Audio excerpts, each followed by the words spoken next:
Assalamualaikum warahmatullahi wabarakatuh. Perkenalkan, nama saya Novian Ardiansyah.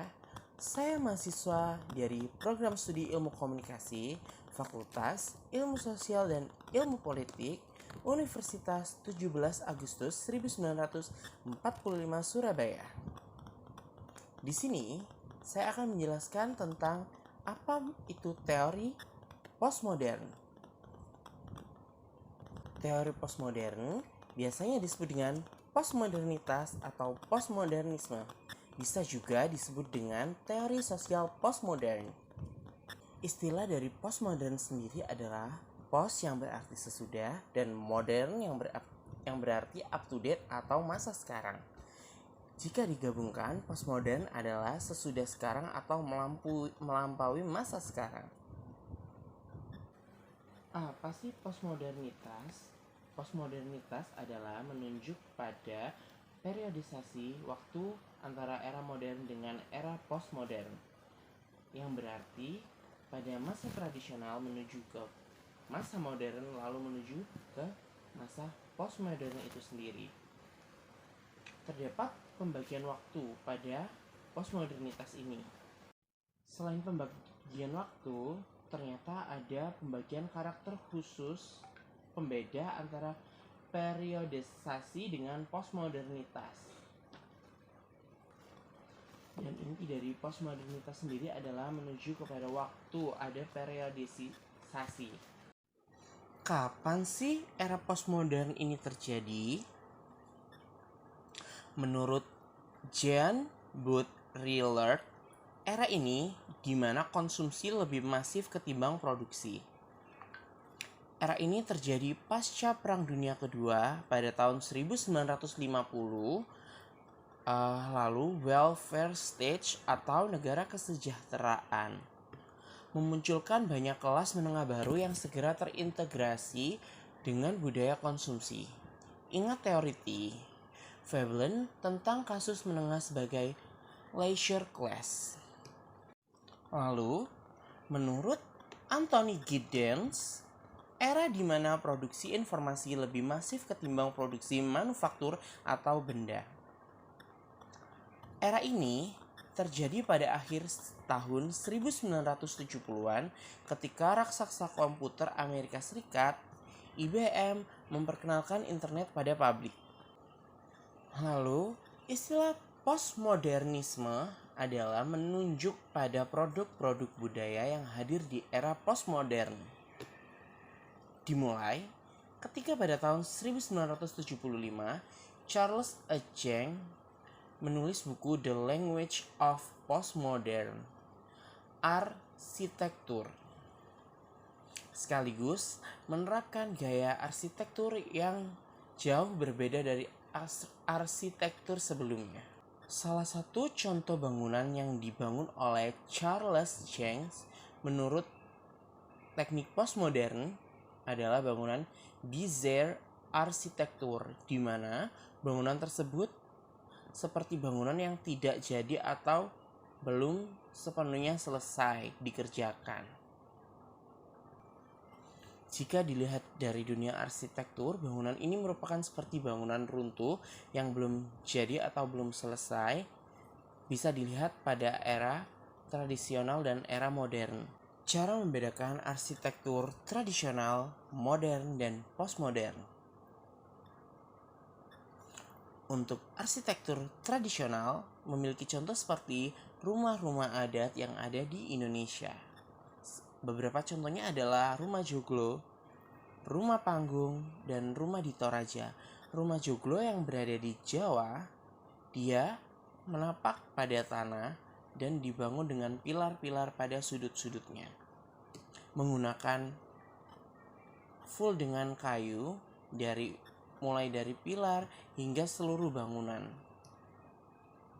Jika rumah panggung, rumah tersebut dibangun di atas tanah kosong dan bangunan tersebut berada pada tanah tersebut, tidak menampak pada tanah, agar memiliki ciri khas tersendiri pada rumah panggung itu.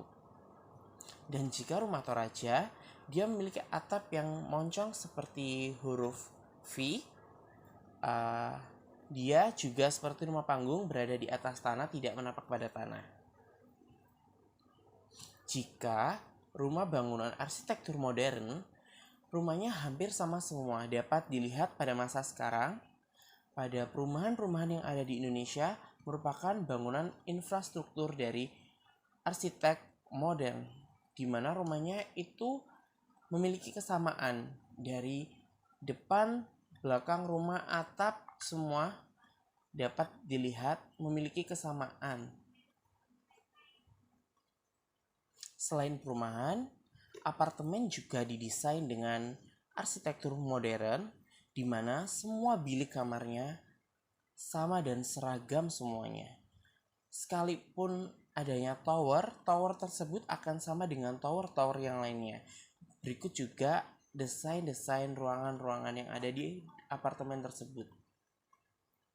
Berbeda dengan arsitektur postmodern, di mana arsitektur postmodern ini digunakan untuk membangun bangunan atau rumah dengan konsep yang berbeda dengan bangunan-bangunan yang lainnya. Arsitektur postmodern sendiri memiliki pola-pola yang berbeda, bahkan pola-pola tersebut tidak pernah tergambar sebelumnya. Biasanya arsitektur postmodern lebih menginginkan model daripada keawetan dari bangunan tersebut. Lebih ke keinginan memiliki bangunan yang berbeda dengan bangunan-bangunan yang lainnya. Seperti bangunan-bangunan di fantasi atau imajinasi mereka yang akan mereka bangun, dan mereka berusaha membangun rumah yang ada di imajinasi mereka. Dan biasanya bangunan dari postmodern ini tidak efisien sama sekali dalam bentuk bangunan jika digunakan untuk tempat tinggal, karena kekokohan dan juga keawetan bangunannya tidak terjamin, karena dia dibangun berdasarkan imajinasi dan keinginan, bukan berdasarkan kekokohan ataupun kelayakan siap huni. Biasanya bangunan postmodern ini digunakan sebagai tempat wisata ataupun spot-spot foto yang digunakan oleh orang-orang pada zaman sekarang. Contohnya seperti bangunan yang meliuk-liuk, menjulang tinggi, lalu ada pula bangunan yang berbentuk-bentuk tetapi tidak memiliki pilar-pilar, dan bangunan-bangunan yang memiliki keanehan tersendiri. Teori sosial postmodern munculnya sebagai kritik atas teori sosial, sosiologi atau filsafat modern yang bersifat rasional, universal, dan ahistoris. Teori sosial atau filsafat postmodern dilakukan dan dipopulerkan oleh Jean Francis Lyotard yang berbicara tentang runtuhnya narasi besar lewat bukunya berjudul The Postmodern Condition, A Report on Knowledge, yang diterbitkan pada tahun 1979. Beberapa tokoh-tokoh teori sosial dari postmodern. Yang pertama, Jean Baudrillard. Yang kedua, Jacques Derrida. Yang ketiga, Michael Foucault. Yang keempat, Jacques Lacan. Yang kelima, Roland Barthes. Yang keenam, Emmanuel Levinas. Yang ketujuh, Julia Kristeva. Yang kedelapan, Luce Irigaray. Yang kesembilan, Gilles Deleuze. Yang kesepuluh, Felix Guattari, dan masih banyak yang lainnya. Modernitas yang digugat. Modern sama dengan order sama dengan rationality and rationalization. Lahir mode binary opposition dalam berpikir, order dan disorder. Di barat, order sama dengan I dan disorder sama dengan the other. The other sama dengan non-white, non-male, non-hygiene, and non-rational, and extra. Ada beberapa teori-teori pengantar dari postmodern. Yang pertama, evolusi Yang kedua, secara kritis. Yang ketiga, revisi ide budaya. Yang keempat, hermeneutika. Yang kelima, eksistensialisme.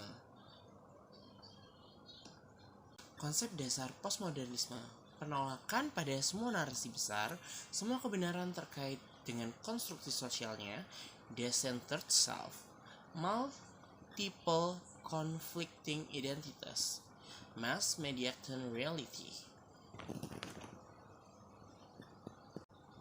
Sekian penjelasan materi postmodern yang saya sampaikan dan yang saya ketahui. Jika ada salah kata dan salah pengucapan, saya minta maaf dan terima kasih. Sampai jumpa di materi-materi selanjutnya. Dadah.